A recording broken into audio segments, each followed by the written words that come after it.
All my Montreal friends walking up to the winners, to the mainstream. A really big day for them, and now trying to qualify from the winners side versus top 32, but no small ask here as Soar is going to be his opponent with the Steve. Yeah. And Soar opening it up with the Steve, no surprise there.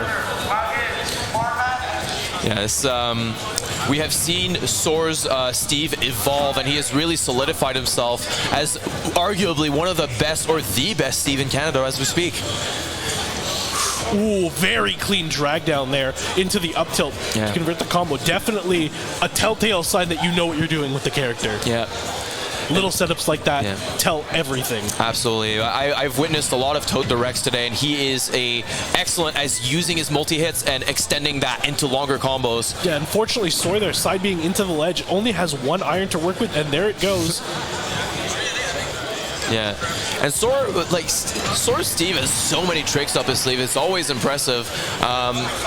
Although now, it's actually the Rex who has a really, really healthy stock here and benefits from a really decent lead early on. Yeah, all up pretty much a full stock on Soar. Not really what we expect to see, but maybe this aggressive play is just not what Soar was expecting, or at least someone who can kind of deal with the walls that Steve tends to put up. Yeah, it seems as though what I've really liked from Toad Rex so far is he's utilizing his jump height and his airspeed to his advantage, weaving in, using those platforms to move in, and not really letting Steve a lot of room to breathe. Wow. So if you'll notice, there were 2 blocks paced off stage, and I'm sure one of them was doing its job with the ceiling spike. The other one was covering the other DI option, with which Soar was ready to follow up if he DI'd into it. Oh, yeah. No, for sure. He's... oh, this could be stock. Yeah, that's going to hurt a lot. Opts for the reliable damage. Oh, wow. Keeps up the edge guard going. Doesn't quite 2-frame there, but was really close. Oh, very smart reflector right there. Yeah, gets the little up tilt back air. Pretty much a staple of Steve play at this point. Unfortunately, has to use some iron there to build the wall because that's all the resources he has left. 1 iron left to work with. Gonna get a few blocks. Yeah. Soar trying to build up his resources, trying to make sure that he can close out this stock as soon as possible. But Toad Rex has been doing a fantastic job keeping the middle of the stage and converting these up tilts into the back air extremely consistently. And there you go. That's going to be a win for Toad Rex. Showing up big in that game 1. Now, obviously, Soar very comfortable with the Steve and very well within his ability to win this set as Steve, but he also has deep pockets that he can go to right now. Yeah, I don't know how well someone like Sephiroth will do against Falco. That's not really a matchup I can tell you anything about. I think generally speaking, disjoints can be extremely favorable against Falco. However, Sephiroth does have a bit awkward placement on his disjoints, generally speaking, which doesn't make him ideal to intercept Falco in the air. Yeah, and we've seen that this Falco kind of knows how to get in on his opponent, and that's definitely not what you want to face as a Sephiroth. It was Sephiroth that has come out, indeed. Yeah, he's going to swap to him anyway.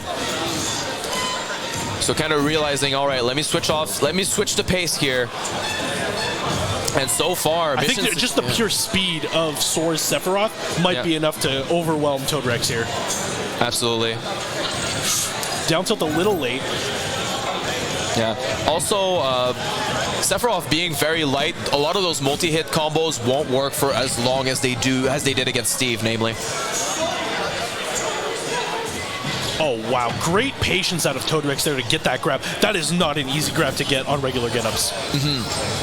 Oh, I love that. Hung on the stage, gets the counter. We'll have the one-winged angel up now. There's so much mix-ups you can do with your landing now as Sephiroth, and that's exactly what you don't want as Falco, is someone who can mix up their landing. There you go. That'll be stock closure for Soar there, and gets to carry his one-winged angel into his stock lead. That puts him in a really good position. He makes it back. That was 60%. Oh my gosh. Soar. Oh wow. Soar's feeling himself. When you go for stuff like that, you know that you're playing hot. Oh yeah, absolutely. I think that momentum shift was important for him after losing that first game. Yeah, and now the game script has completely changed in his favor. I think this whole match is going to be Soar kind of focusing on getting the mental game back. But Todrek's definitely not giving up. Still putting a ton of pressure.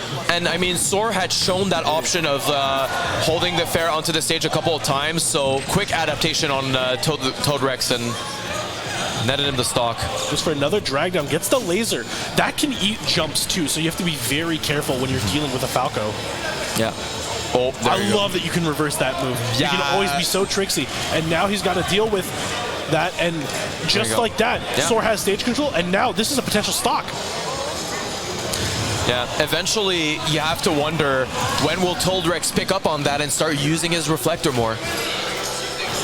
Whoa. Grab? No, doesn't quite land it. Todrex managing to land fast enough. The roll option this time. Soar hadn't gone for that for a while. Very smart. Gets him back on stage with some percent. Yeah, that little reverse into turnaround just kind of keeps the spacing perfect for Sephiroth and makes it so difficult for Falco, just in general. Doesn't quite get the shield grab there. Todrex fighting for his life right now. I mean, Soar is... I don't see Sephiroth stall off stage a lot like Soar has, but it has been working so well for him in the second game. Oh my gosh, he was going to angle that down, slide against the stage, and if Todrex went for his usual side B recovery, that would have been it. Yep. Oh, wow, interesting. Free landing thanks to the side B. He's gotten so much mileage out of that. Soar only one hit away from closing this game too. That's going to be it, I think. Yep. And that back air can be very Some tricky. decent DI out of Todrex to get into that top corner, but not enough to survive.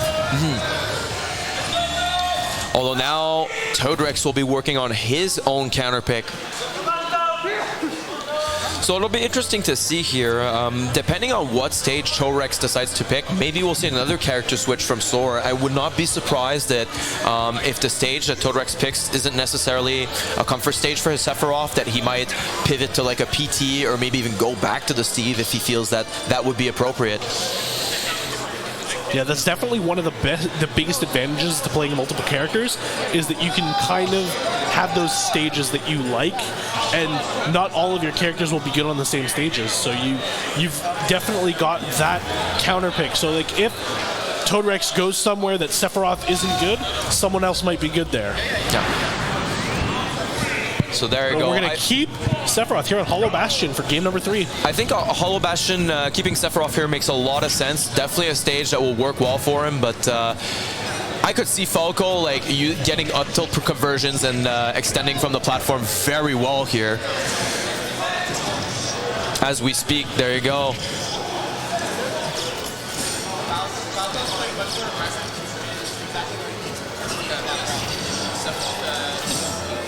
Let's see. It's always nerve-wracking to see those up Bs straight to the ledge. Absolutely. Yeah, got to be careful for that landing hitbox, but Todrex doing a great job there of spacing that aerial and getting the landing hitbox in a place where it didn't hit Sephiroth's shield, so he knew he wasn't going to get punished by like a shield grab or something. I really like that Todrex has kind of paced down a bit, and he's like, you know what, I'm not going to challenge you at the ledge anymore. I know you can stall and that you've been winning out these exchanges. I'll give you some space to come back, but rest assured, I'm keeping the center stage and I'm winning neutral. Oh! Is that Aerith right there? Yo! I mean, that was huge for Soar. He was starting to trail, but... Gets the grab, doesn't quite know what to do with it. Great mash out of Todrex. Yeah. That's going to be 2 orbs. There you go. Takes the stock, holds shield, doesn't take any residual damage, but is forced to make some weird options, and that's a decent amount of mileage that Soar got off of that, but still, it's a very tight game. Only 1% differential between these two players. Yeah, especially 2 explosive light characters, so which glass cannon is going to give up their stock next? It's really rough for someone like Sephiroth to deal with Falco, because that spot dodge is decent for like getting out of the fair, but like I said, that landing hitbox just lasts so long. All right. Pressure situation here, although Soar does get an extra jump to work with here. A very important jump in this Falco matchup. Not even going for a shield grab. Soar kind of playing it safe here. Both characters at over 90%, but suddenly Toad Rex on last stock. Yeah.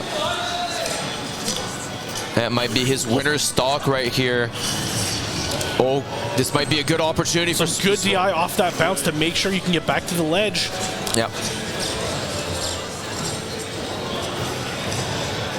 Oh, good on Soar to hold on to the shield there, realizing he had the shield health to stick it through. Unfortunately, air dodging into the stage gets you that little tech animation where you roll, and a decent punch out of Toad Rex, but not quite getting the stock. And this could be the setup that causes the end of the game.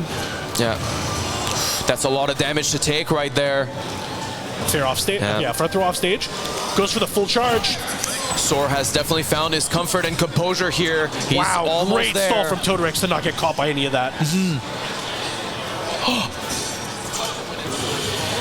That's not quite going to be it, but getting all the stage control in the world. This is Soar's game to lose. Yeah, there you go with the dash attack. That dash attack comes out so fast. And if you're not expecting it, especially when you've been conditioned to not expect it all set long, Soar with great composure, great character switch. And usually that dash attack also off your stale list very often because you're not using it a lot. So if you need a fresh move to kind of just burst out and close the stock, that'll usually do it. Soar winning a very close set. There's plenty more Smash to be had, but we are going to go to another one of our wonderful ad breaks. So stay tuned, everybody. Stay tuned. We're going to be right back.